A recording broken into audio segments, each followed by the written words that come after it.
I'm curious about some of your work with boards, particularly the value that you get from being on boards of different organizations. What message would you have for somebody who's considering joining a board who maybe doesn't know what or where or how to be a good board member? Yeah, so I'm currently on the board of Airbnb.org and I have remained on the board of IDEO.org.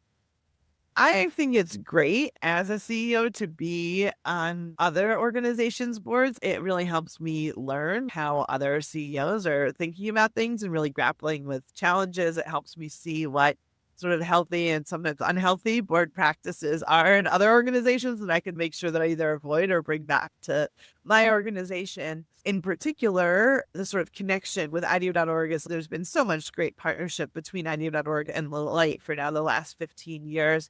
That is also a way to just make sure that I'm continuing to stay up to speed on like the Hmm. best examples of what human-centered design social innovation really looks like in this space so that I can bring those back into Alight.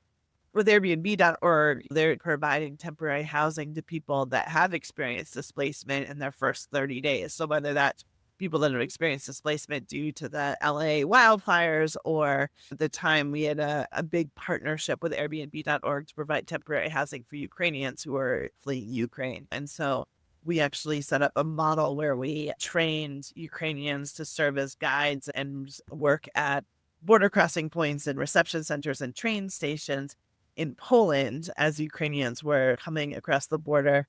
Our team members would ask them, like, tell us about yourself. What do you need? And anytime they would say, I need housing, I need a place to stay, we had millions of dollars of Airbnb credits over time. And we're able to put people into 30-day Airbnb stays wherever they wanted. So in Poland or Germany, or Australia or Canada or wherever they could get to, we were able to provide them with up to 30-day stays. And so it was just such a dignified way to allow people to have that kind of break and respite after they had escaped like really horrific situations. Many of them had seen neighbors or family members die in front of them. They were terrified. And to just have a place to stay where they didn't have to be sharing bunk beds, where they would be able to bring their pet, where their kids could have their own bedrooms was just much more dignified way to be able to serve and provide for people than forcing them to go into these pretty rough shelter situations. I think in terms of people that want to join boards, I do think boards take time. They should take time. I've also had the experience when I've been on boards that like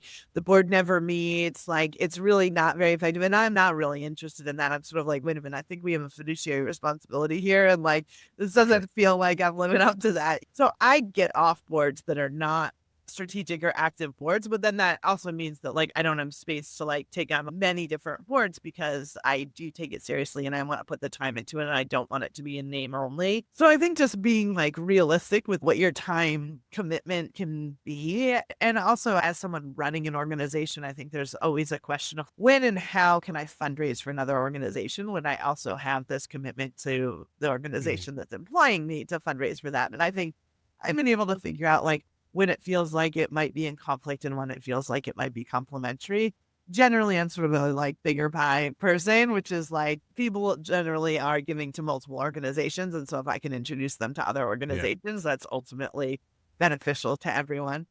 But I think if folks are interested in joining boards, I think starting those conversations with friends or contacts that work at organizations and just mentioning this is something I'm interested in. If you ever hear of any opportunities, let me know. I think there's also becoming more of a trend. We've started this at Alight, which is of more clear recruiting efforts around boards. Mhm. And in the past, there was, I think, more of board recruitment was really these like closed door networks and like through board members, right? So if you didn't know board members, you were very unlikely to get onto a Mhm. board.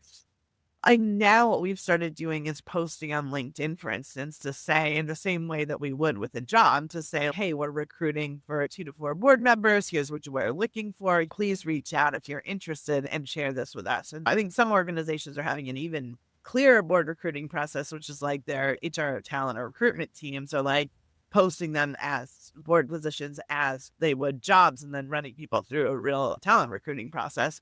We're sort of somewhere in between there, but I would say we recently said that we were recruiting for board members and probably had about 60 or 70 people respond to my LinkedIn post, reach out to me and like tell me that they're interested in the light. Of course, we are going forward with some of those folks. Many of them are not necessarily the right fit. But it did mean that we had many really interesting conversations. We Mm. made lots of new friends. Like we found people that are like doing cool things that we never would have come across had we not put that there.